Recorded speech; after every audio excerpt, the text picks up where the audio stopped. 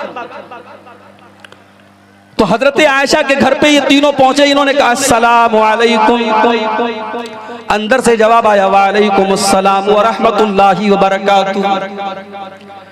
ان تینوں نے کہا کہ اے اماں عائشہ کیا ہم اندر آ سکتے؟ اندخل، کیا ہم اندر آ جائے؟ اماں عائشہ نے کہا ٹھیک ہے اندر آ جاؤ۔ تینوں اندر داخل ہوئے۔ اماں عائشہ کو پتا نہیں ہے کہ عبداللہ بن زبیر بھی آیا ہے، میرا بھانجا بھی آیا ہے۔ ان تینوں نے کہا اے اماں عائشہ کیا ہم سب آ جائیں؟ کہا کہ ہاں سب آ جاؤ۔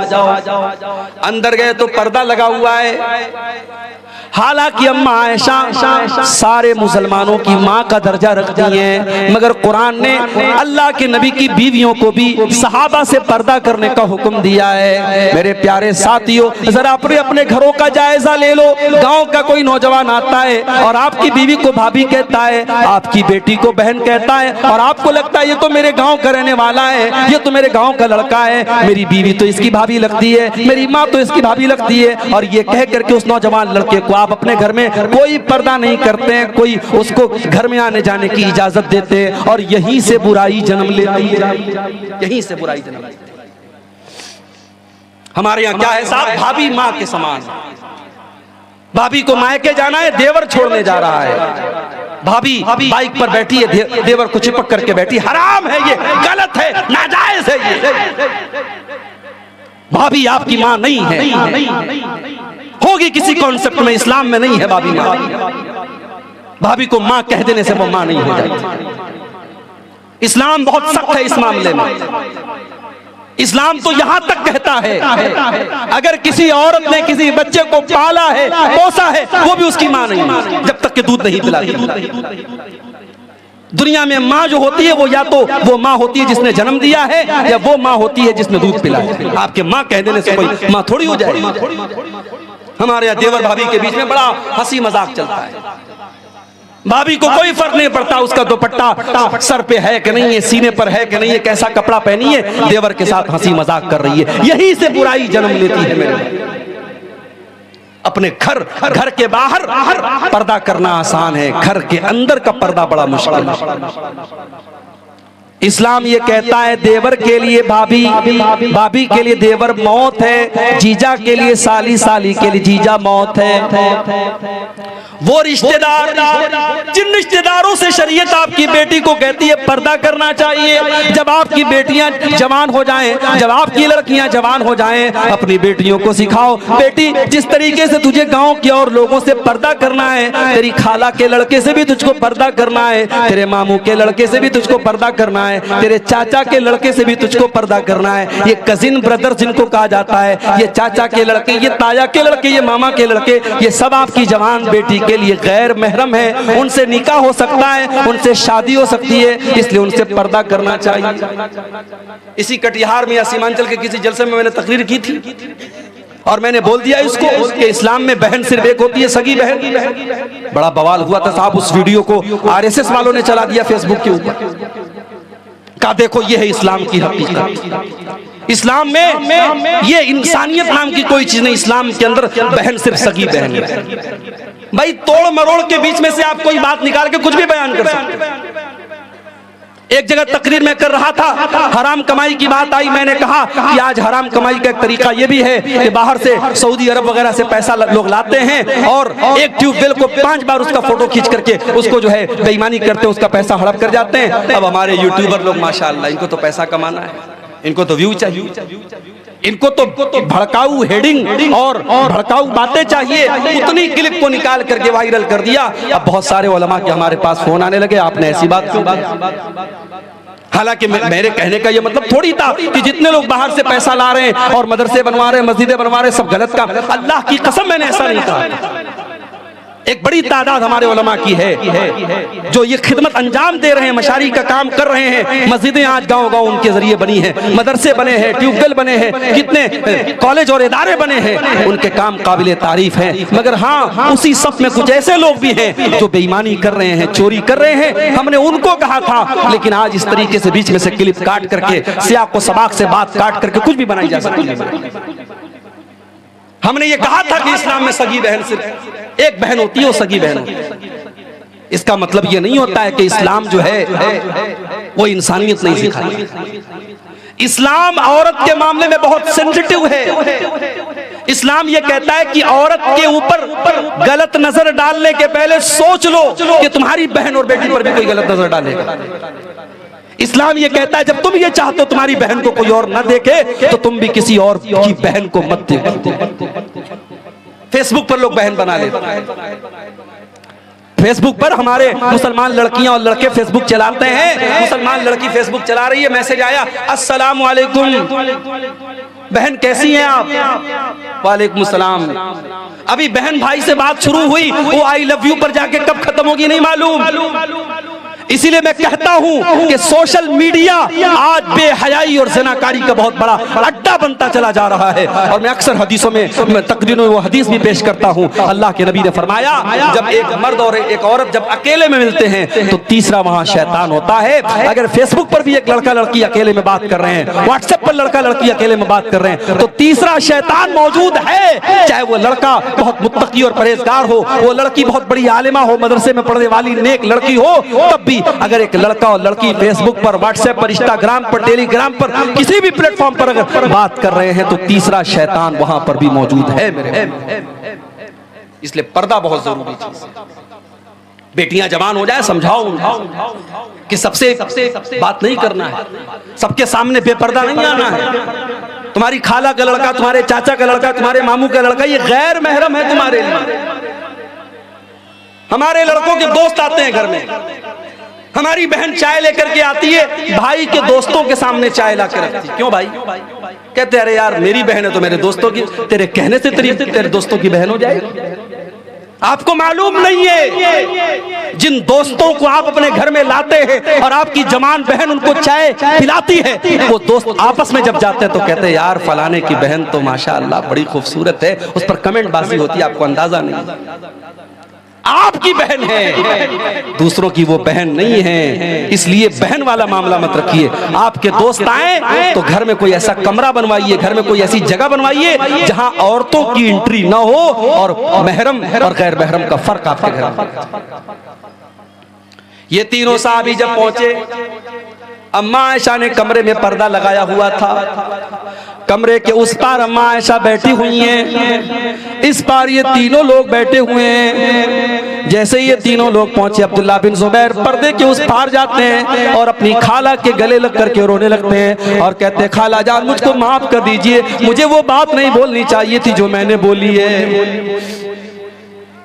غور کرو میرے بھائیوں، آج کے دور میں کون اپنی غلطی کو مانتا ہے؟ لیکن عبداللہ بن زبیر نے اپنی غلطی کو مانا، کہا خالہ جان مجھ سے غلطی ہوگی، مجھ کو معاف کر دیجئے۔ اپنی خالہ کے گلے لگ کر کے رونے لگے۔ خالہ کہتی ہیں نہیں نہیں، میں نے بہت بڑی قسم کھائی تھی، میں اپنی قسم کو نہیں توڑوں گی، میں تجھ سے بات نہیں کروں گی۔ اماں عائشہ جب یہ بولنے لگی، ادھر سے یہ دونوں صحابہ کہنے لگے اے اماں عائشہ آپ تو نبی کی بیوی ہیں، آپ تو نبی کی بڑی چہیتی بیوی ہیں، کیا آپ نے نبی کا یہ فرمان نہیں سنا؟ کہ آپ نے نبی کی یہ حدیث نہیں سنی؟ لا یحل لمسلم ان یہجر اخاہ فوق ثلاث، کسی مسلمان کے لیے جائز نہیں کہ اپنے مسلمان بھائی سے 3 دن سے زیادہ تعلق توڑ کے رکھے۔ اے اماں عائشہ آپ کا بھانجا ہے، آپ کی بہن کا بیٹا ہے، چلو مان لیا اس نے غلطی کر دی، اب معافی مانگ رہا ہے، آپ معاف کر دیجئے، اپنے بھانجے کو معاف کر دیجئے، اس سے بول چال شروع کر دیجئے۔ وہ دونوں ادھر سے ابھار رہے ہیں، ادھر سے عبداللہ بن زبیر گلے لگ کے رو رہے ہیں۔ آخر اماں عائشہ نے معاف کر دیا اور اپنی قسم کو توڑنے کی وجہ سے 40 غلام آزاد کیے انہوں نے کفارے کے طور پہ۔ اور جب بھی اس واقعے کو یاد کرتی تھی اماں عائشہ اتنا روتی تھی، اتنا روتی تھی، ان کا دوپٹہ ان کے آنسوں سے بھیگ جاتا۔ یہ صحابہ تھے میرے، صحابہ سے سیکھو۔ دل میں بغض مت رکھو میرے بھائی، دل میں بغض رکھ کے جاؤ گے اللہ کے پچھتانا پڑے گا۔ کسی کا حق مارا ہے تو حق دے دو، حقوق العباد کا معاملہ بہت خراب ہے۔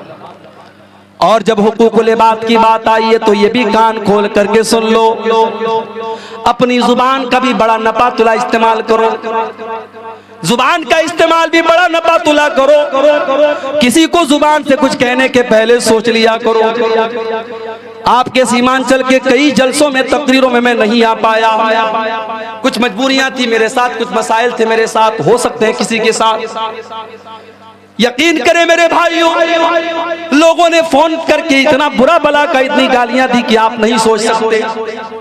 کبھی کبھی تو دل اتنا ٹوٹ جاتا ہے، دل چاہتا ہے کبھی اس علاقے میں قدم نہ رکھا جائے، لیکن ہم یہ بھی جانتے ہیں اگر 10 لوگوں نے برا بلا کہا ہے تو 100 لوگ ایسے بھی جو اپنی آنکھوں پر اپنی پلکوں پر بٹھانے والے اور دعائیں دینے والے اور یاد کرنے والے ہیں۔ میرے بھائیوں آپ زبان سے کیا کس کو بول رہے ہیں اس کا بھی حساب ہوگا اللہ کے ہاں۔ اللہ کے پیارے نبی حضرت معاذ ابن جبل سے کہتے ہیں کہ اے معاذ ابن جبل املک علیک لسانک، اے معاذ ابن جبل اپنی زبان کو تو کنٹرول کر لے، سارے دین کا خلاصہ، ساری شریعت کا خلاصہ، سارے اسلام کا خلاصہ یہ ہے تو اپنی زبان کو کنٹرول کر لے۔ حضرت معاذ ابن جبل نے کہا اے اللہ کے نبی وَإِنَّا لَمُؤَاخَذُونَ بِمَا نَتَكَلَّمُ بِهِ، اے اللہ کے نبی کیا زبان سے ہم جو بولتے ہیں کیا اس کے اوپر بھی اللہ تعالیٰ ہماری پکڑ کرے گا؟ کیا اس پر بھی اللہ تعالیٰ ہم کو سزا دے گا؟ آپ نے فرمایا اے معاذ میں تو تم کو بہت سمجھدار آدمی سمجھا کرتا تھا، تم یہ کیسی بات کر رہے ہو؟ وَهَلْ يُكَبُّ النَّاسُ عَلَى مَنَاخِرِهِمْ إِلَّا حَصَائِدَ أَلْسِنَتِهِمْ، اے معاذ کل قیامت کے دن لوگ ناک کے بل گھسٹ کر کے جہنم میں جائیں گے، ان کو گھسیٹ کر کے ناک کے بل جہنم میں ڈالا جائے گا، اسی زبان کے کرتوتوں کی وجہ سے، اسی زبان سے کیے جانے والے اعمال کی وجہ سے۔ زبان کی حفاظت کرو میرے بھائی، زبان سے کسی کو تکلیف مت پہنچاؤ، زبان سے کسی کی چغلی مت کرو، کسی کی غیبت مت کرو، کسی کی جاسوسی مت کرو، کسی کے بارے میں کمنٹ مت کرو، اپنی فکر کرو، اپنے بچوں کی فکر کرو، اپنے اعمال کی فکر کرو۔ اب آئیے اس آیت کو تھوڑا ہم تفصیل سے دیکھتے ہیں، جو آیت میں نے خطبہ مسنونہ کی بات پڑھی تھی، سورہ نساء کی آیت نمبر 36۔ وَاعْبُدُوا اللَّهَ، اللہ کی عبادت کرو، وَلَا تُشْرِكُوا بِهِ شَيْئًا، اور اللہ کے ساتھ کسی کو شریک نہ کرو۔ دنیا کا سب سے بڑا گناہ شرک، شرک اللہ کے معاف نہیں ہو سکتا۔ ہمیں لگتا ہے کہیں ریپ ہو رہا ہے، کہیں چوری ہو رہی ہے، کہیں قتل ہو رہا ہے، کہیں ہتیا ہو رہی ہے، ہمیں لگتا ہے بہت گناہ ہو رہا ہے اور شرک ہو رہا ہے. کوئی بات نہیں. ابھی اتر پردیش کی سرزمین پر لکھنؤ کے قریب میرا پروگرام تھا. پروگرام کے لیے جب میں جانے لگا، فور ویلر چلانے والے بھائی سے کہا کہ بھائی کس راستے سے جاؤ گے؟ اس نے کہا میں دیوا کے راستے سے نہیں جاؤں گا. میں نے کہا کیوں؟ کہا کہ دیوا میں عرس ہو رہا ہے، میلہ ہو رہا ہے، سارا راستہ جام لگا ہوا ہے. آج کا مسلمان یہ کون سے دین کی خدمت کر رہا ہے؟ راستوں کو بلاک کر رہا ہے، راستوں کو جام کر رہا ہے. میرے نبی نے تو اللہ کی راہ میں جہاد کرنے والوں سے بھی فرمایا من زیق طریقا فلا جہاد لہ، جو دوسروں کا راستہ بند کر کے جہاد کرتا ہے اس کو جہاد کا ثواب ملنے والا نہیں ہے. جب دوسروں کا راستہ بند کر کے جہاد نہیں کر سکتے تو دوسروں کا راستہ بند کر کے آپ کوئی جلوس کیسے نکال سکتے ہیں اور دوسروں کا جینا کیسے حرام کر سکتے ہیں؟ پورا راستہ بلاک تھا. اور مجھے بتایا لوگوں نے لکھنؤ کے قریب دیوا، آپ بھی جا کے دیکھ سکتے ہیں کبھی موقع ملے. اس دیوا میں عرس ہوتا ہے اور عرس کے موقع پر وہاں طوائفیں آتی ہیں، ناچنے گانے والی رنڈیاں آتی ہیں اور وہاں ناچتی ہیں اور گاتی ہیں اور مسلمان تماشے دیکھتا ہے. اور یہ دین کے نام پر، اسلام کے نام پر اور مذہب کے نام پر شرمانی چاہیے. وضع میں تم ہو نصارہ تو تمدن میں ہنود. یہ مسلمان ہے جنہیں دیکھ کے شرمائیں. قبروں پر جھک رہا ہے مسلمان، مزاروں پہ جھک رہا ہے مسلمان، اپنے پیروں کے آگے جھک رہا ہے مسلمان. کرے غیر گر بت کی پوجا تو کافر، کواکب میں مانے کرشمہ تو کافر. جھکے آگ پر بہر سجدہ تو کافر، جو ٹھہرائے بیٹا خدا کا تو کافر. مگر مومنوں پر کشادہ ہے راہیں، پرستش کرے شوق سے جس کی چاہیں. نبی کو جو چاہیں خدا کر دکھائیں، اماموں کا رتبہ نبی سے بڑھائیں. مزاروں پہ جا جا کے نظریں چڑھائیں، شہیدوں سے جا جا کے مانگے دعائیں. نہ توحید میں کچھ فرق اس سے آوے، نہ اسلام بگڑے نہ ایمان جاوے.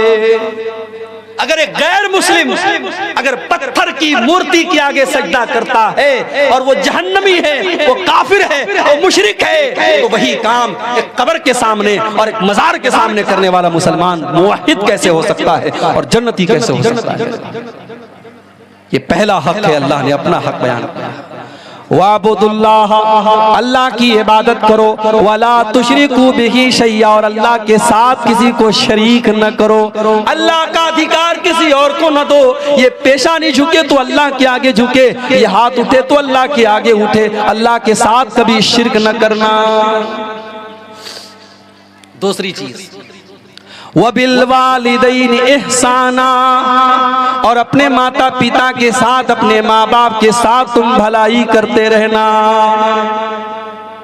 کتنے والدین بوڑھے ہو چکے ہیں، اولاد جوان ہے، پیسہ کما رہی ہے، ماں بوڑھی ہے، باپ بوڑھا ہے، باپ کو دواؤں کی ضرورت ہے، ماں کو چھوٹی چھوٹی چیزوں کی ضرورت ہے، ماں بیچاری تڑپ رہی ہے، باپ بیچارہ پریشان ہے، جوان بیٹے کو اپنے ماں باپ کی کوئی فکر نہیں ہے. میرے پیارے ساتھیوں، ماں باپ وہ ہستیاں ہیں جنہوں نے ہم کو جنم دیا ہے، اللہ نے ہماری پیدائش کا ذریعہ ان کو بنایا ہے. اس لیے زندگی کی آخری سانس تک اپنے ماں باپ کی قدر کرو، ان کو تکلیف نہیں پہنچا سکتے.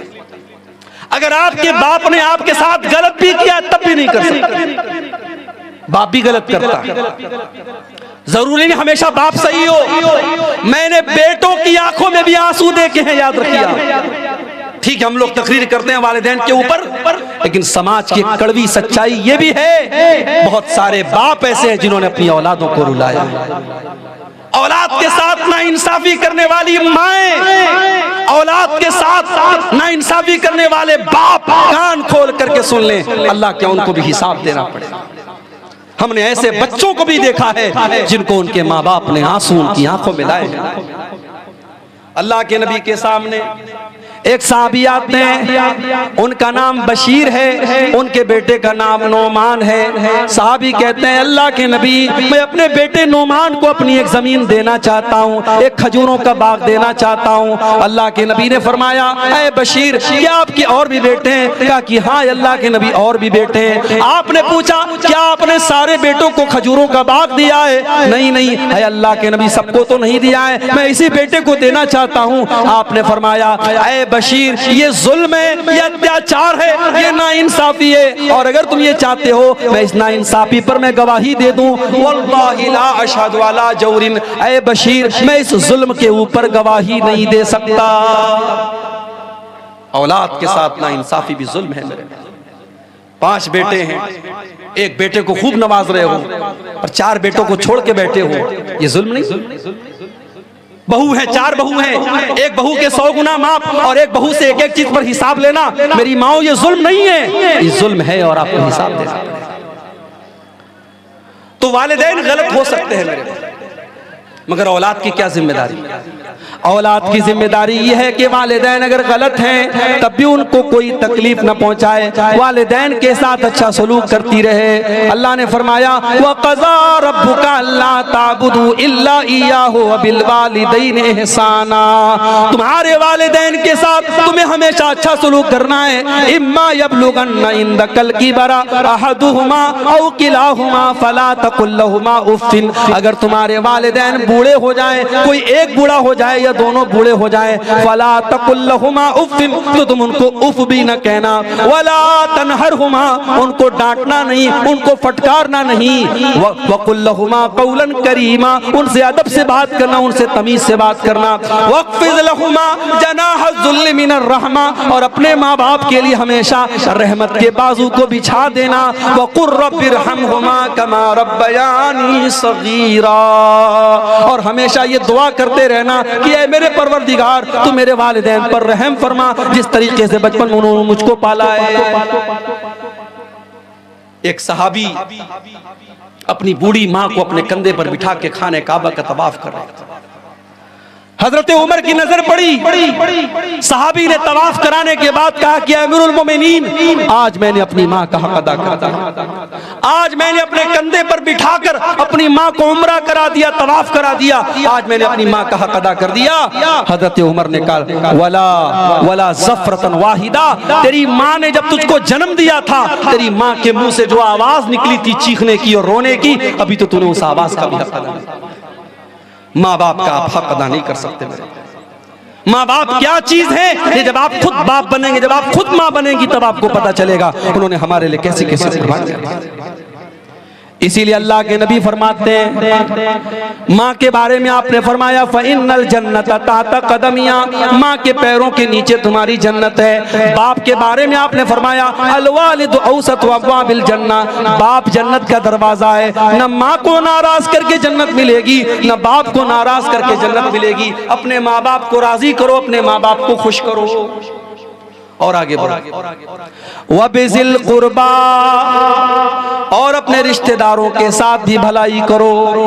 جو تمہارے رشتہ دار ہیں، کوئی بھتیجا ہے، کوئی بھانجا ہے، کوئی چاچا ہے، کوئی تایا ہے، کوئی خالہ ہے، کوئی خالو ہے، یہ جتنے تمہارے رشتہ دار ہیں تم ان کے ساتھ بھلائی کرتے رہو۔ رشتہ دار کا بھی بڑا حق ہے۔ یہ رشتے جو ہوتے ہیں یہ ہم نہیں بناتے، یہ اللہ بناتا ہے۔ ہم دنیا میں پیدا ہوئے، ہمیں پتہ لگا یہ ہمارا بھائی ہے، یہ ہمارا باپ ہے، یہ ہمارا بھتیجا ہے، یہ ہمارے چاچا ہے، یہ ہمارے تایا ہے۔ یہ رشتے اللہ نے بنائے ہیں۔ جب رشتے اللہ نے بنائے ہیں تو ہم ان کو توڑ نہیں سکتے، اگر توڑیں گے تو اللہ بڑی سخت سزا دے۔ اللہ کے نبی فرماتے ہیں جب اللہ تعالیٰ نے ساری کائنات کو پیدا کیا تو رشتہ جو ہے یہ اللہ کے پاس آیا، اور رشتے نے آ کر کے کہا ھذا مقام العائذ بک، اے اللہ میں تیری پناہ میں آیا ہوں، اب تو بتا دے میرے ساتھ کیا سلوک ہونا چاہیے۔ اللہ نے فرمایا کہ اے رشتہ جو تجھ کو توڑے گا، جو تجھ کو کاٹے گا میں اس کو کاٹوں گا، جو تجھ کو جوڑے گا میں اس کو جوڑوں گا۔ جو رشتہ توڑے گا اللہ اسے توڑے گا، جو رشتہ جوڑے گا اللہ اسے جوڑے گا۔ اس لیے رشتہ دار کا حق ادا کیا کرو۔ قیامت کے دن جب لوگ پل صراط پر جائیں گے، اللہ کے نبی فرماتے ہیں دو چیزیں پل صراط کے دونوں طرف کھڑی ہو جائیں گی۔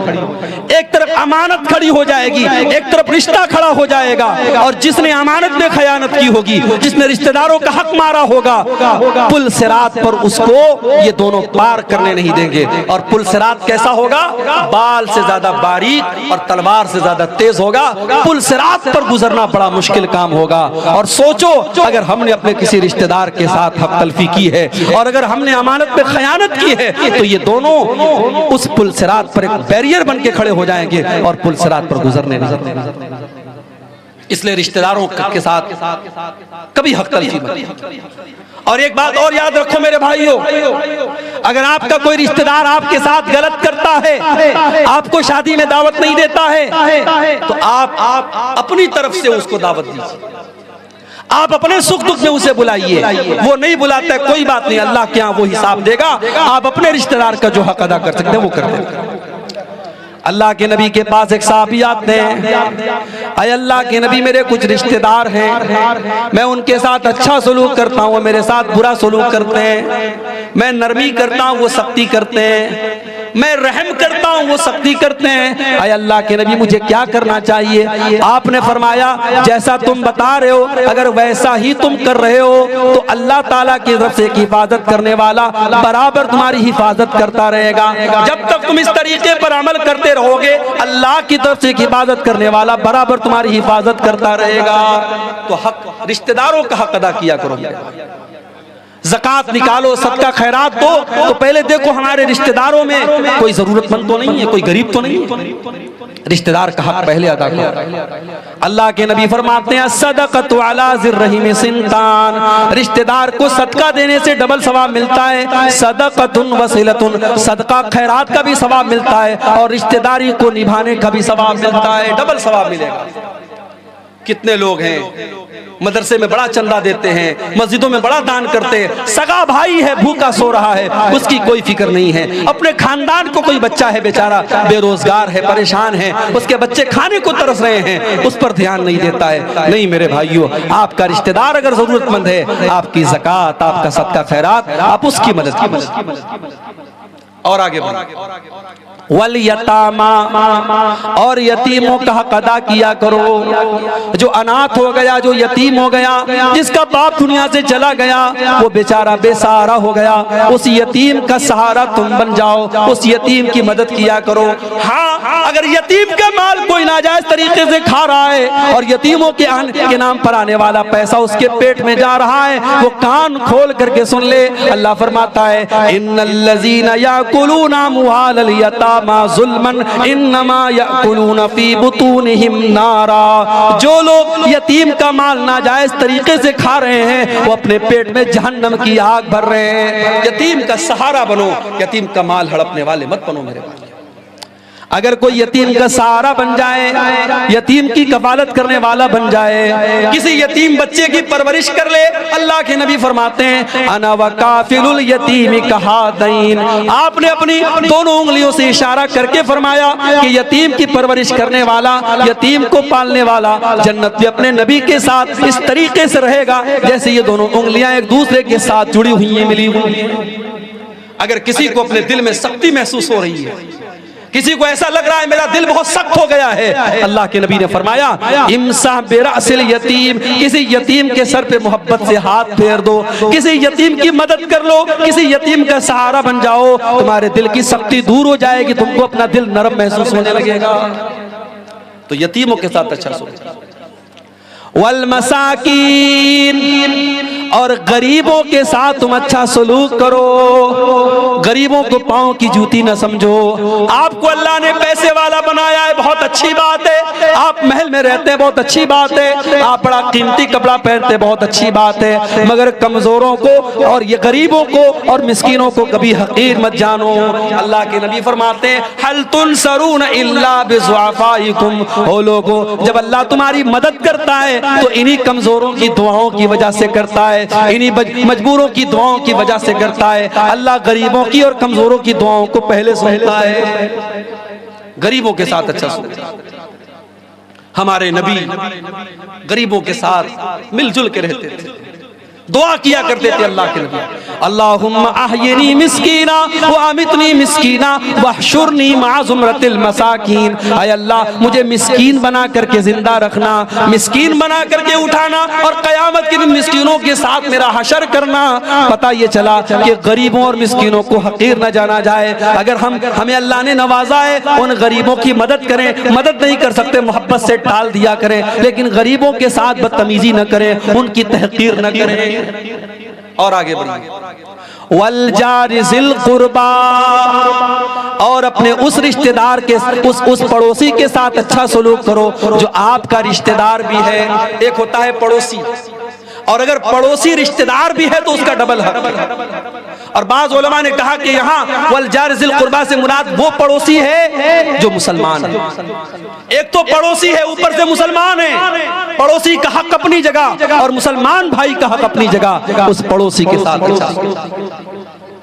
جنت میں نہیں جا سکتے ہم اگر پڑوسی کو تکلیف پہنچاتے۔ اسلام تو یہاں تک کہتا ہے آپ کا پڑوسی آپ کے مذہب کا ہے کہ نہیں، آپ کے مسلک کا ہے کہ نہیں، پڑوسی کو تکلیف نہیں پہنچانا۔ اللہ کے نبی فرماتے ہیں وہ انسان جنت میں نہیں جا سکتا، وہ انسان جنت میں نہیں جا سکتا، وہ انسان جنت میں نہیں جا سکتا۔ صحابہ نے پوچھا اے اللہ کے نبی کون نہیں جا سکتا؟ آپ نے فرمایا من لا یامن جارہ بوائقہ، جس کا پڑوسی اس کی تکلیف سے محفوظ نہ ہو، جو اپنے پڑوسیوں کو تکلیف پہنچاتا ہو، اپنے پڑوسیوں کو ایذائیں دیتا ہو، اپنی زبان سے تکلیف پہنچاتا ہو، اپنے ہاتھ سے تکلیف پہنچاتا ہو، وہ انسان جنت میں نہیں جائے گا۔ پڑوسی کا بہت بڑا حق ہے۔ یہاں تک اللہ کے نبی نے فرمایا کھانا بنا رہے ہو سالن میں تھوڑا پانی بڑھا دو، اگر تم کو پتا چل جائے تمہارے پڑوسی کچھ بیچارے بھوکے ہیں، اپنے سالن اگر سالن زیادہ پکانے کی طاقت نہیں ہے اس سالن میں پانی بڑھا دو تاکہ ان پڑوسیوں تک بھی سالن پہنچ جائے، ان کو بھی کھانا کھلا دو، ان کی بھی مدد کرو۔ اما عائشہ فرماتی ہے کہ اللہ کے نبی نے فرمایا کہ حضرت جبریل مجھے اتنی وصیت کرتے تھے پڑوسی کے بارے میں، حتی ظننت انہ سیورثہ، کہ میں نے سوچا کہ کہیں پڑوسی کو اللہ تعالیٰ وارث نہ بنا دے، کہیں وراثت میں پڑوسی کا حصہ نہ بنا دے۔ والجار ذی القربا والجار الجنوبی، تمہارا پڑوسی اگر اپنے مذہب کا ہے تب بھی اس کے ساتھ اچھا سلوک کرو، اور اگر تمہارے مذہب کا نہیں اجنبی ہے دوسرے مذہب کا ماننے والا ہے تب بھی اس کے ساتھ اچھا سلوک کرو۔ والصاحب بالجنب، اور اپنے سفر کے ساتھی کے ساتھ، اپنے ہم سفر کے ساتھ بھی اچھا سلوک کرو۔ ٹرین میں سفر کر رہے ہو، آپ کے پڑوس میں آپ کے بغل والی سیٹ پر کوئی مسلمان بیٹھا ہے، کوئی غیر مسلم بیٹھا ہے، کوئی مرد بیٹھا ہے، کوئی عورت بیٹھی ہے، اگر اس کو کسی مدد کی ضرورت ہے اس کی مدد کر دیا کرو، اپنے ہم سفر کی بھی مدد کرو، اسلام یہ سکھاتا ہے میرے بھائیوں۔ اس کے بعد فرمایا وابن السبیل، اور مسافروں کی مدد کیا کرو۔ آپ کے گاؤں میں دوسرے گاؤں کا کوئی انسان آیا، بیچارہ پردیسی ہے، مسافر ہے، بھوکا ہے، اس کو کھانا کھلا دو، پیسے کی ضرورت ہے اس کو پیسہ دے دو، اس کو رات میں ٹھہرنا ہے ٹھہرنے کا انتظام کر دو، وابن السبیل، مسافروں کی مدد کیا کرو۔ اور آخری چیز وما ملکت ایمانکم، اور اپنے غلاموں کے ساتھ اپنے لونڈیوں کے ساتھ اچھا سلوک کیا کرو۔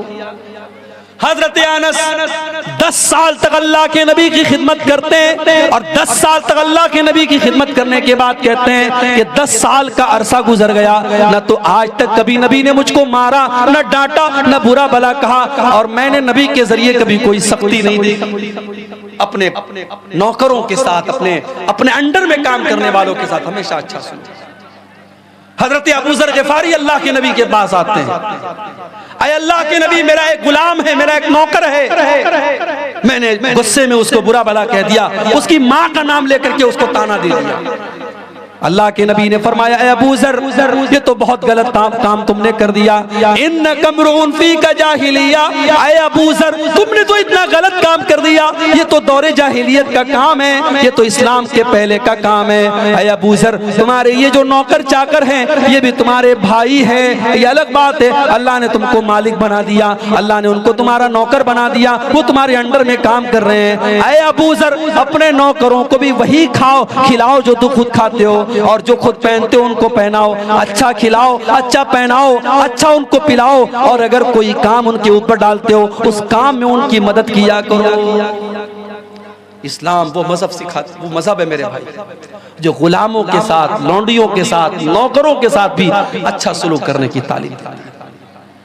اب ظاہر ہے جو مذہب غلاموں اور لونڈیوں کے ساتھ اچھا سلوک کرنے کی تعلیم دیتا ہے، کیا وہ مذہب اس بات کی اجازت دے گا کہ آپ اپنی بیوی کے اوپر ہاتھ اٹھائیں؟ بہت سارے لوگ ہیں اپنی بیویوں کو جانوروں کی طرح مارتے رہتے ہیں اور یہ سمجھتے ہیں کہ صاحب ہم بڑے بہادر ہیں، ہم بڑے ترم خواہ ہیں، ہماری بیوی تو ہم سے ڈرتی ہے۔ معاف کیجئے، بیوی کو ڈرا کر کے رکھنے والا شوہر بہت اچھا شوہر ہے۔ جو لوگ یہ کہتے ہیں نا بڑے فخر سے اپنی مونچھوں پر تاؤ دے کے کہتے ہیں صاحب میری بیوی تو مجھ سے دب کے رہتی ہے۔ بیوی کو دبا کے رکھنا کون سا کمال ہے؟ بیوی کو ایسے رکھو کہ بیوی آپ سے محبت کرے، آپ کی چاہت میں پریشان ہو، آپ کے بغیر رہ نہ سکے، جس طریقے سے ہمارے نبی صلی اللہ علیہ وسلم اپنی بیویوں کو رکھا۔ اور یاد رکھو جب پڑوسی کو تکلیف دینا حرام ہے، جب غلام کو تکلیف دینا حرام ہے، تو بیوی کو تکلیف دینا کیسے جائز ہے؟ اسی لیے اللہ کے نبی اپنے آخری خطبے میں، جس کو خطبہ حجۃ الوداع کہا جاتا ہے، اس خطبے میں آپ نے فرمایا ایھا الناس استوصوا بالنساء خیرا، اے لوگو اپنی عورتوں کے بارے میں اللہ سے ڈرا کرو، اللہ سے ڈرا کرو، اپنی عورتوں کے سلسلے میں اللہ کا خوف اپنے دل میں پیدا کرو۔ فإنکم اخذتموہن بأمان اللہ واستحللتم فروجہن بکلمۃ اللہ، جب تم نے اپنی بیوی کے ساتھ نکاح کیا، جب تم نے شادی کی، مولوی صاحب نے اللہ کا نام لے کر کے بیوی کو تمہارے لیے حلال کر دیا۔ جب مولوی صاحب نے کہا کہ میں فلانی کا نکاح تمہارے ساتھ کرتا ہوں اور تم نے کہا میں نے قبول کر لیا، تو بیوی کل سر سے پیر تک تمہارے لیے حرام تھی، آج سر سے پیر تک حلال ہو گئی۔ او لوگو تم نے اللہ کا نام لے کر کے اپنی بیوی سے نکاح کیا ہے اور اس کو اپنے لیے حلال کیا ہے، اس لیے بیوی کے اوپر کوئی ظلم نہ کرنا، کوئی اتیاچار نہ کرنا، ان کے ساتھ برا سلوک نہ کرنا۔ ایک صحابی نے اللہ کے نبی سے پوچھا اے اللہ کے نبی بیوی کا حق کیا ہے ہمارے لیے؟ آج کوئی شوہر یہ نہیں پوچھے گا، سارے شوہر یہ کہیں گے مولوی صاحب عورتوں کو سمجھائیے۔ کوئی شوہر کبھی آ کے مولوی صاحب سے یہ نہیں کہے گا مولوی صاحب مجھ کو میرا حق بتائیے، مجھے کیا کرنا چاہیے بیوی کے ساتھ۔ صحابی نے آ کے پوچھا اے اللہ کے نبی ما حق زوجتی احدنا علی، اے اللہ کے نبی بیوی کا حق ہمارے اوپر کیا ہے؟ آپ نے فرمایا ان تطعمها اذا طعمت وتلبسها اذا لبست، جو تم کھاؤ اپنی بیوی کو کھلاؤ، اور جو جس اسٹینڈرڈ کا کپڑا تم پہنتے ہو اپنی بیوی کو پہناؤ۔ ولا تضرب الوجہ، اور کبھی بیوی کے چہرے پر ہاتھ نہ اٹھاؤ۔ ولا تقبح، اور کبھی بیوی سے گالی گلوچ نہ کرو۔ ولا تہجر الا فی البیت، اور بیوی سے جتنا بھی ناراض ہو جاؤ کبھی گھر کے باہر مت نکالو، گھر کا جھگڑا گھر کے باہر نہ جائے۔ بیوی سے ناراض ہو گھر کے اندر تک بات رکھو، گھر کے باہر بات نہیں جانا چاہیے۔ بیوی کا حق یہ ہے میرے بھائی۔ شوہر کا حق کیا ہے؟ میری مائیں بہنیں سن لیں، اللہ کے نبی سے پوچھا گیا بہترین شوہر کیا ہے؟ بہترین عورت کون سی عورت ہے جو اپنے شوہر کے لیے بہترین بیوی کون سی ہے؟ آپ نے فرمایا التی تسرھا اذا نظر، بہترین عورت کی خوبی ہے جب شوہر دیکھے تو خوش ہو جائے، وتطیعہ اذا امر، اور جب شوہر کوئی بات کہے تو بیوی مان جائے، ولا تخالفہ فی نفسہا ومالہ بما یکرہ، اور اپنی آبرو کے سلسلے میں اور شوہر کے مال کے سلسلے میں کوئی ایسا کام نہ کرے جو شوہر کو ناپسند ہو۔ اپنے شوہر کے مال کو قیمتی سمجھے، شوہر کے مال کو پانی کی طرح نہ بہائے، اور اپنی آبرو کی حفاظت کرے، اپنی عزت کی حفاظت کرے، ایسی جگہ نہ جائے جہاں شوہر جانے سے منع ہے۔ تو یہ میاں بیوی کے حقوق ہیں میرے بھائیوں، ان کا بھی ہمیں خیال کرنا چاہیے۔ اور آخری بات جو بیان کر کے میں بات ختم کروں گا، کیونکہ ابھی ہمارے مولانا منیر الدین صاحب کی بھی تقریر ہونی ہے، 2:30 بجنے والے ہیں۔ آپ یہ سوچیں میرے بھائیوں، یہ حقوق میں نے آپ کے سامنے جو بیان کیا، حقوق العباد کا جو میٹر میں نے آپ کے سامنے رکھا، ہمارے نبی کی نظر میں یہ میٹر کتنا بڑا تھا۔ آپ اللہ کے نبی کا آخری وقت دیکھیے، اللہ کے نبی کا جب آخری وقت ہے اور آپ پریشان ہیں اور زبان سے آپ کے الفاظ صحیح طریقے سے نہیں نکل پا رہے، اتنی کمزوری ہے، اتنی بیماری ہے، اس عالم میں اللہ کے نبی اپنی امت کو کیا وصیت کر کے جاتے ہیں؟ اللہ کے نبی اس حالت میں اپنی امت کو وصیت کر کے جاتے ہیں الصلاۃ الصلاۃ وما ملکت ایمانکم. اللہ کے نبی اپنی بیماری کی ایام میں وصیت کر کے جا رہے ہیں او لوگوں نماز کی پابندی کرتے رہنا, او لوگوں نماز کا خیال کرتے رہنا, وما ملکت ایمانکم اور اپنے غلاموں کا اپنے لونڈیوں کا خیال کرتے رہنا. اللہ کے نبی اپنے آخری ٹائم میں نماز کی وصیت کر کے جا رہے ہیں اور حقوق العباد کی وصیت کر کے جا رہے ہیں. اور مجھے کہنے کی اجازت دیجئے آج انہی دونوں معاملے میں ہم سب سے زیادہ پیچھے ہیں. آج گاؤں گاؤں میں مسجدیں بنی ہوئی ہیں, مسجدوں کے جلسے آپ کے سیمانچل میں ہر سال ہوتے ہیں. مسجد تو بنا لی شب بھر میں ایمان کی حرارت والوں نے, من اپنا پرانا پاپی تھا برسوں میں نمازی بن نہ سکا. جلسے میں 1000 لوگ آتے ہیں, جلسے میں 1000 عورتیں آتی ہیں, لیکن جلسے کے بعد جب ہم آتے ہیں پتہ لگتا ہے مسجد میں 10 لوگ نماز پڑھنے آئے ہیں, مسجد میں 4 لوگ نماز پڑھنے آئے ہیں. فجر کی نماز کا تو یہ حال ہے, کچھ بوڑھے لوگ اگر فجر کی نماز میں آ کر کے تالا نہ کھولے تو کتنی مسجدیں بند ہو جائیں گی, مسجدوں میں تالا لگ جائے گا. میرے پیارے ساتھیوں, نماز آپ کے نبی کی آخری وصیت ہے اور اللہ کے نبی اپنی امتیوں کو بتا کے جا رہے ہیں الصلاۃ الصلاۃ, نماز کو برباد نہ کرنا, نماز کا خیال کرنا. اپنے نبی سے کیسی محبت کرتے ہو, اپنے نبی سے کیسا پیار کرتے ہو. اگر واقعی میں نبی سے محبت کرتے ہو تو نماز کے پابند بن جاؤ میرے بھائیو, نماز کی پابندی. اور جانتے ہو قرآن میں اللہ تعالیٰ نے مرد کس کو کہا؟ ہم سے اور آپ سے کوئی پوچھے بھی مرد کون ہے تو ہماری نظر میں مردانگی کی اپنی اپنی ڈیفینیشن ہے, مگر قرآن میں اللہ نے مرد کس کو کہا ہے؟ فرمایا رجال لا تلہیہم تجارت ولا بیع عن ذکر اللہ واقام الصلاۃ. مرد تو وہ ہیں, حقیقت میں مرد کہلانے کے لائق تو وہ لوگ ہیں وہ کاروبار بھی کرتے ہیں, وہ بزنس بھی کرتے ہیں, مگر ان کا کاروبار ان کو اللہ کے ذکر سے غافل نہیں کرتا. ان کا بزنس, ان کی تجارت, ان کا کاروبار ان کو نماز سے غافل نہیں کرتا. نماز کا ٹائم آتا ہے وہ اپنے کاروبار کو چھوڑ کر کے نماز میں لگ جاتے ہیں. مدینہ میں آج بھی مدینہ میں آپ چلے جائیں, اگر عمرہ کرنے کی اللہ تعالیٰ آپ کو توفیق دے, جا کے دیکھیں آپ مدینہ منورہ میں مسجد نبوی کے باہر جو بڑی بڑی دکانیں ہیں, جیسے ہی مؤذن کی آواز آتی ہے حی علی الصلاۃ,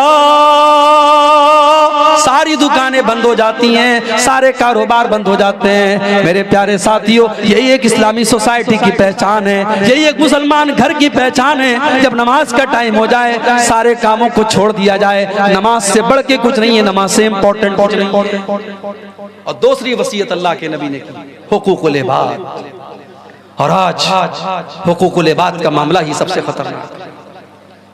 قیامت کے دن ہمیں حقوق العباد کا بدلہ چکانا پڑے گا. اللہ کے نبی فرماتے ہیں لَتُؤَدُّنَّ الْحُقُوقَ إِلَىٰ أَهْلِهَا, او لوگوں تمہیں قیامت کن لوگوں کا حق دینا پڑے گا. حَتَّى يُقَادَ لِلشَّاةِ الْجَلْحَاءِ مِنَ الشَّاةِ الْقَرْنَاءِ, یہاں تک کہ اللہ تعالیٰ جانوروں کے درمیان بھی جو جھگڑے ہوئے ہیں ان جانوروں سے بھی قصاص لیا جائے گا. اگر سینگ والی بکری نے اگر بغیر سینگ والی بکری کو مارا ہوگا تو بغیر سینگ والی بکری سے قیامت کے دن سینگ والی بکری سے قصاص لیا جائے گا کہ اس نے بغیر سینگ والی بکری کو کیوں مارا ہے. جانوروں میں بھی قصاص ہوگا. اور جانتے ہو جانوروں سے جب اللہ تعالیٰ قصاص لے لے گا تو سارے جانوروں سے جب بدلہ لے لیا جائے گا ان کے آپس کے ظلم و ستم کا, تو اللہ جانوروں سے کہے گا کونو ترابا, اے جانوروں تم مٹی ہو جاؤ, تو سب مٹی ہو جائیں گے. سارے جتنے جانور ہیں, بکری بکرا بھیڑی بھیڑا کتا کتیا, سب مٹی بن جائیں گے, ختم ہو جائیں گے. اور جب یہ منظر کافر دیکھے گا تو کافر کیا کہے گا؟ اِنَّا أَنذَرْنَاكُمْ عَذَابًا قَرِيبًا, او لوگو ہم تم کو قیامت کے دن کو اس عذاب سے ڈرا رہے ہیں. يَوْمَ يَنظُرُ الْمَرْءُ مَا قَدَّمَتْ يَدَاهُ, جس دن انسان یہ دیکھ لے گا کہ میں نے کیا آگے بڑھایا تھا, میں نے کیا کرتوت آگے بڑھایا تھا, میں نے کیا عمل آگے کے لیے بڑھایا تھا. وَيَقُولُ الْكَافِرُ يَا لَيْتَنِي كُنْتُ تُرَابًا, اور کافر کہے گا اے اللہ کاش میں بھی جانور ہوتا تو آج تم مجھ سے کہہ دیتا مٹی ہو جا اور میں مٹی ہو جاتا. اے اللہ کاش کہ میں انسان نہ ہوتا تو آج میرا حساب و کتاب نہ ہوا ہوتا. میرے بھائیو قیامت کے دن ہمیں احساس ہوگا کہ حقوق العباد کا میٹر کتنا خطرناک ہے. دنیا میں سلجھا لو میرے بھائی, دنیا میں حل کر لو. کسی کے ساتھ اگر بے ایمانی کی ہے, کسی کا حق مارا ہے, ہو سکتا ہے دنیا میں پاور ہمارے پاس ہو سکتا ہے ہم اچھے وکیل کو خرید کر کے, جج کو پیسہ دے کر کے, پولیس والوں سے بات کر کے اپنی سیٹنگ کر لیں, اپنے حق میں فیصلہ کروا لیں.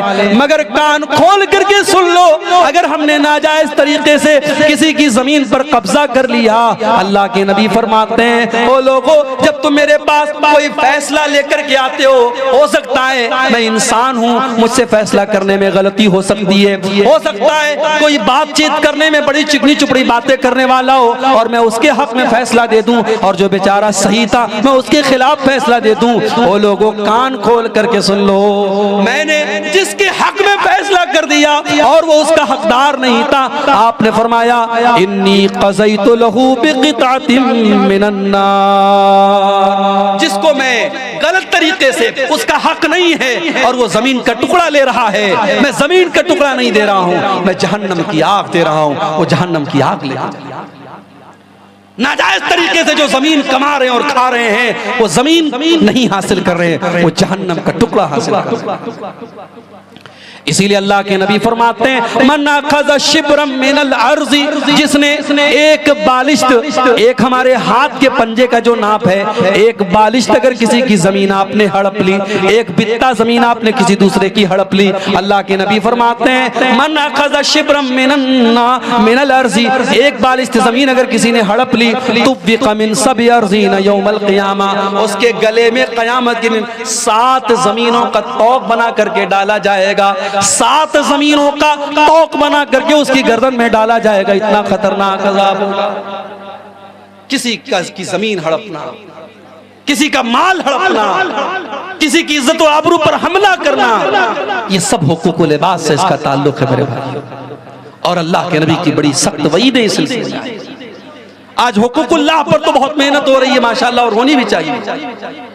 نماز کی طرف لوگ آ جاتے ہیں, پیسہ ہوتا حج کر لیتے, عمرہ کر لیتے, مگر حقوق العباد کے معاملے میں بڑی لاپرواہی. امام سفیان ثوری کہا کرتے تھے اگر تم اللہ تعالیٰ کے اس حال میں جاؤ کہ تم نے 70 گناہ ایسے کیے جن کا تعلق تمہارے اور اللہ کے بیچ میں ہے, 70 گناہ ایسے کر کے گئے جن کا تعلق حقوق اللہ سے ہے, اللہ کے حقوق سے ہے, اور 30 گناہ ایسے کر کے گئے جس کا تعلق حقوق العباد سے ہے, تو تم بہت بڑے خطرے میں ہو. جو حقوق العباد والے گناہ لے کر کے گئے ہو اس کا خطرہ زیادہ ہے.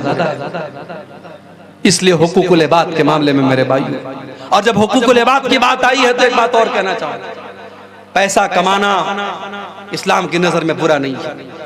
معاف کیجئے گا, پیسہ کمانا برا نہیں ہے. پیسہ کمانے کے ہزاروں راستے ہیں, حلال راستے ہیں, خوب پیسہ کماؤ. پورے گاؤں میں آپ کا مکان سب سے اچھا بن جائے, ہمیں کوئی پرابلم نہیں ہے. سب سے زیادہ آپ کے پاس دولت آ جائے, کوئی پرابلم نہیں ہے. پرابلم یہ ہے کہ انسان پیسہ کمانے کے پیچھے اندھا ہو جائے. ابھی میں نے سنا ہے آپ کے علاقے میں کرپٹو کرنسی کے ذریعے پیسہ کمانے کی بڑی ہوڑ مچی ہوئی. ایک نوجوان نے بتایا بہت ساری کمپنیاں آئی ہوئی ہیں, اس کمپنی میں پیسہ لگا لو ڈیلی اتنا پیسہ ملے گا, اس کمپنی میں پیسہ لگا لو ڈیلی اتنا ملے گا, 10 لوگوں کو جوڑ دو اتنا پیسہ ملے گا. بھائی صاحب آپ اگر کہیں پیسہ لگا رہے ہیں, شریعت میں یہ ہے کہ آپ تجارت کر سکتے ہیں. اگر آپ خود تجارت نہیں کر سکتے, آپ نے کسی کو پیسہ دے دیا, وہ بزنس کر رہا ہے, پرسنٹیج طے ہو گیا, 50% وہ کھائے گا, 50% آپ لیں گے, کوئی مسئلہ نہیں. لیکن آپ نے جس کمپنی میں پیسہ لگایا وہ کمپنی کیا کر رہی ہے, اس کا بزنس کیا ہے, اس کا کاروبار کیا ہے, کچھ اتا پتہ نہیں. صاحب کوائن خرید رہے, کرپٹو کرنسی ہے, علماء کے فتوے موجود ہیں. یہ کرپٹو کرنسی صحیح نہیں ہے. کرنسی وہ ہوتی ہے جو آپ کے ہاتھ میں ہوتی ہے, جس کے آپ مالک ہوتے ہیں, جس کو آپ جب چاہے تب خرید سکتے ہیں, بیچ سکتے ہیں. جس کو کمپنی لاک کر دے رہی ہے کہ صاحب آپ 1 سال کے لیے کچھ نہیں کر سکتے، آپ کو ڈیلی ریوارڈ ملے گا، وہ صحیح نہیں ہے۔ اور نیٹ ورکنگ کی جتنی شکلیں ہیں علماء کے فتوے موجود ہیں تفصیل سے، آپ ان فتووں کو جا کے دیکھ لیں، انٹرنیٹ پر بھی آپ کو مل جائیں گے۔ نیٹ ورکنگ کے ذریعے جتنے کام ہو رہے ہیں یہ بالکل بھی صحیح نہیں ہے۔ حلال طریقے سے کاروبار کرو میرے بھائی، جائز طریقے سے۔ پیسہ کمانا بہت اچھی بات ہے، پیسہ کمانے کے حلال راستے اپناؤ۔ اللہ کے نبی فرماتے ہیں یاتی علی الناس زمان لا یبال المرء من این اخذ المال، ایک دور ایسا آئے گا انسان پرواہ نہیں کرے گا کہ مال کہاں سے کما رہا ہے، حلال طریقے سے کما رہا ہے کہ حرام طریقے سے کما رہا ہے۔ پیسہ تو قارون کے پاس بھی بہت تھا، لیکن قارون کا انجام کیا ہوا؟ اپنی دولت پہ مغرور قارون تھا، اپنی دولت پہ مغرور قارون تھا، وہ مخالف تھا موسیٰ و ہارون کا، جب زمین میں دھسایا تو کہنے لگا، جب زمین میں دھسایا تو کہنے لگا، ایسے بیجا خزانے سے کیا فائدہ، خواب غفلت میں سوئے ہوئے مومنوں، عیش و عشرت بڑھانے سے کیا فائدہ۔ اللہ کے نہ کرسی کام دے گی نہ دولت کام دے گی میرے بھائی، اللہ کے ہمارا اور آپ کا عمل کام دے گا۔ تھا حکومت کا فرعون کو بھی نشا، ظلم پر ظلم خلقت پہ کرتا رہا، تھا حکومت کا فرعون کو بھی نشا، ظلم پر ظلم خلقت پہ کرتا رہا، جب سمندر میں ڈوبا تو کہنے لگا، جب سمندر میں ڈوبا تو کہنے لگا، اس حکومت کے پانے سے کیا فائدہ، خواب غفلت میں سوئے ہوئے مومنوں، عیش و عشرت بڑھانے سے کیا فائدہ۔ دولت کمانے کے حلال راستے اپناؤ، یہ سٹے کے ذریعے پیسہ کمانا، یہ جوا کے ذریعے پیسہ کمانا، یہ آن لائن حرام طریقے سے ایپ کے ذریعے پیسہ کمانا، یہ صحیح نہیں۔ محنت کرو، تجارت کرو، دماغ لگاؤ، تجارت کر کے لوگ کروڑوں اربوں کماتے ہیں، آپ بھی کما سکتے ہیں میرے بھائی۔ حرام راستہ حرام کی کمائی ہمارے گھر میں آئے گی، ہماری نیکیوں کو برباد کر دے گی، ہمارے بچوں کی رگوں میں حرام کا خون دوڑے گا، ہمارے بچوں کی نیکیاں قبول نہیں ہوگی۔ اللہ کے نبی فرماتے ہیں وَمَطْعَمُهُ حرام وَمَشْرَبُهُ حرام وَمَلْبَسُهُ حرام وَغُذِّيَ بِالْحَرام فَأَنَّا يُسْتَجَابُ لِذَلِكَ، جس کا کھانا حرام کمائی کا، جس کا پانی حرام کمائی کا، جس کا کپڑا حرام کمائی کا، وہ انسان جتنی بھی لمبی لمبی دعائیں کرے اس کی دعا کہاں سے قبول ہوگی؟ اس لیے میرے بھائیوں حقوق العباد میں یہ بات بھی شامل ہے، حرام اور ناجائز طریقے سے ہم کسی کا مال نہ کھائیں۔ اپنے نوجوانوں سے کہنا چاہتا ہوں طاقتور بنو، طاقت کا غلط استعمال نہ کرو۔ ابھی 1 مہینہ پہلے آپ کے اسی علاقے میں ایک پروگرام ہوا تھا، ایک بھائی آج بتانے لگے کہ ایک عورت جا رہی تھی اپنے شوہر کے ساتھ، کچھ لوگوں نے اس کو راستے میں غلط سمجھ کر کے کہ یہ کوئی ناجائز طریقے سے لڑکا لڑکی جا رہے ہیں، اس آدمی کو اتنا مارا کہ وہ بیچارہ مر گیا، مرڈر کر دیا اس کا، ایک انسان کا خون بہا دیا صرف شک کی بنیاد پر۔ نہیں میرے طاقتور بنو مگر طاقت کا غلط استعمال مت کرو۔ اللہ کے نبی فرماتے ہیں المومن القوی خیر واحب الی اللہ من المومن الضعیف، طاقتور مومن کمزور مومن سے زیادہ پسند ہے اللہ تعالیٰ۔ کمزور بھی پسند ہے، طاقتور بھی پسند ہے، مگر طاقتور زیادہ پسند ہے، اس لیے طاقتور بنو، اپنے جسم کے اعتبار سے بھی، اپنے علم کے اعتبار سے بھی، اپنی ٹیکنالوجی کے اعتبار سے بھی اور دولت کے اعتبار سے بھی طاقتور بنو۔ آج ہماری قوم کو طاقتور لوگوں کی ضرورت ہے، مگر طاقت کا کوئی مس یوز نہیں ہونا چاہیے، طاقت کا غلط استعمال نہیں ہونا چاہیے۔ حقوق العباد کے تعلق سے یہ چند باتیں میں نے آپ کے سامنے رکھی ہیں میرے بھائیوں، اس امید کے ساتھ کہ آج جب ہم یہاں سے اٹھیں گے تو ہم جا کر کے اپنے بستر پر ہم یہ سوچیں گے کہ کہیں ایسا تو نہیں کہ ہماری ذات کے ذریعے کسی کو تکلیف پہنچ رہی ہے، کہیں ایسا تو نہیں کہ ہم کسی کو اپنی ذات کے ذریعے تکلیف پہنچا رہے ہیں، کسی کا حق مار رہے ہیں۔ اگر ایسا ہے تو اپنی مرنے کے پہلے اپنی زندگی میں مجھ سے معافی مانگیں، اسے قصاص لے لیں۔ اللہ کے نبی جنگ کے میدان میں سب کو سیدھا کر رہے ہیں۔ ایک صحابی جن کا نام سواد ابن غزیہ ہے، اللہ کے نبی صلی اللہ علیہ وسلم اپنے نیزے سے سب کو سیدھا کر رہے ہیں، نیزہ ان کے پیٹ میں لگ گیا۔ صحابی نے کہا اے اللہ کے نبی آپ نے مجھے تکلیف پہنچائی، اے اللہ کے نبی آپ نے میرے پیٹ میں نیزہ چبویا ہے، مجھے تکلیف پہنچائیے، میں بھی آپ کو اسے بدلہ لوں گا، آپ کو اسے قصاص لوں گا۔ قربان جاؤ اپنے نبی کے اوپر۔ میرے نبی بھی کیسے نبی تھے اور کیسے انسان تھے۔ آپ نے فوراً اپنا کپڑا اٹھایا، اپنا پیٹ کھولا کہ لے لو بھائی بدلہ لے لو۔ صحابی نے پیٹ کو چوم لیا۔ صحابی نے کہا اللہ کے نبی میرا مقصد آپ سے بدلہ لینا نہیں تھا، میں تو یہ چاہتا تھا آخری ٹائم میں ابھی جنگ شروع ہونے والی ہے، کیا پتا میں اللہ کی راہ میں شہید ہو جاؤں۔ اے اللہ کے نبی میں چاہتا تھا مرنے کے پہلے آخری مرتبہ آپ کے جسم کو چوم کر کے جاؤں، آپ کے جسم کو ٹچ کر کے جاؤں، یہ میرا مقصد تھا اللہ کے نبی، اور کوئی مقصد نہیں تھا۔ میرے بھائیوں، اسلام حقوق العباد کے معاملے میں بہت سخت ہے، اس لیے اگر حقوق العباد میں ہم سے کوئی حق تلفی اور کمی ہوئی ہے اس کو اپنی زندگی میں ہم معاف کرا لیں، اور اللہ سے معافی بھی مانگا کرے کہ اگر ہم سے کسی کے حق میں کوئی کمی اور حق تلفی ہوئی ہے تو اللہ اس کو معاف کر دے۔ دعا ہے رب العالمین سے، رب العالمین ہم سب کو حقوق العباد کے معاملے میں ہوشیار رہنے کی توفیق عطا فرمائے۔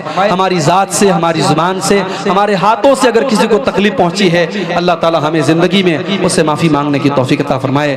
جو ہم میں سے اولاد والے ہیں اللہ تعالی ان کو اپنے اولاد کے ساتھ صحیح سلوک کرنے کی توفیق دے، جو اولاد ہیں اللہ ان کو اپنے والدین کے ساتھ صحیح سلوک کرنے کی توفیق عطا فرمائے۔